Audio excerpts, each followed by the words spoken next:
as we grieve for our mother and sister, we will hold her memory dear and live the hope of the eternal kingdom when you bring us together again. We ask this through Christ our Lord. Amen. The Lord be with you. And also with you. And the Almighty God bless you, the Father, the Son, and the Holy Spirit. Amen. Peace be with you all. And thank you. Have a very merry night. All right, thank you. I'm so happy and gladdened to see all of you coming so early and present at the prayer service. I just wanted to tell you a little bit about my mom. She was born 80 years ago in a very small village called Urata. Few years after she retired, she had a first stroke. 2 years later, she had a second stroke, and she was paralyzed on one side. And then 3 weeks ago, she had a final stroke. So it was one event after another. I even had a premonition that this was going to happen. My only regret is she was not able to see her grandkids. Just about a month ago, I booked a flight for them to be able to travel to Nigeria, to be able to see her. But exactly 1 month after booking those flights, she passed away. Yes. I'm very happy with the life she lived and what she did for us. If not for her, I wouldn't be where I am today. She taught us to work hard, but most importantly, when we were small, she told us, always strive to be better than your dad. If your dad was a teacher, try to be something higher than your teacher. And she also taught us a sense of responsibility.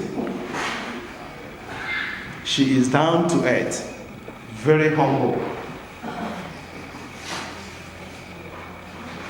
But she also fights for her rights. She knows what she wants, and she knows how to get it. Just in summary, I'm so grateful and thankful to God for the life my mom lived. Ria omela langi jenega ani shirinene awa geli nne owo nne geli nwa agma shi mama mujiro nwa ma no di mujiro nwa ma onini omutola ngadoko now agoma who is who. His name will be mentioned. His name will be mentioned. Mama Ngarango, I will tell you, she died with a smile. Thank you, Lord. I know why you are wonderful.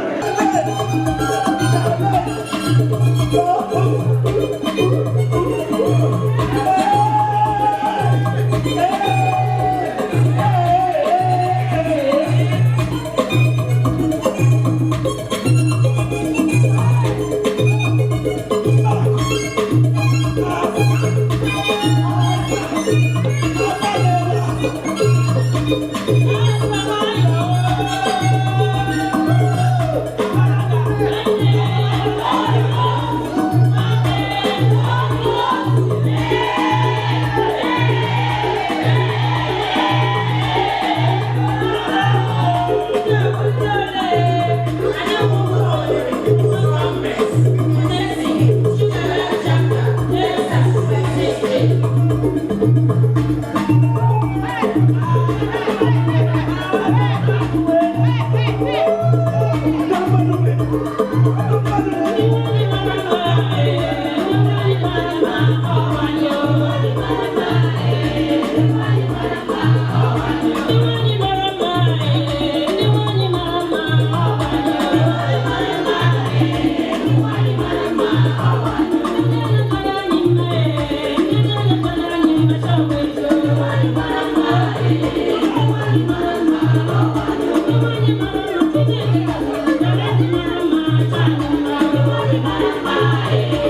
Nderi na biara we keep mama obere na Maria anna Maria ngo bala daughters OWPC Sugarland ngo ekele na meno anno mere mefe ifata ando la buja asha Allah bila help before I am impressed. They take pictures. So, I'm Malana. Mata in Nigeria. I'm a Bekwa special in Kelendo. Okay. I'm not one. Mata Gafa Ebunu. I got support very well.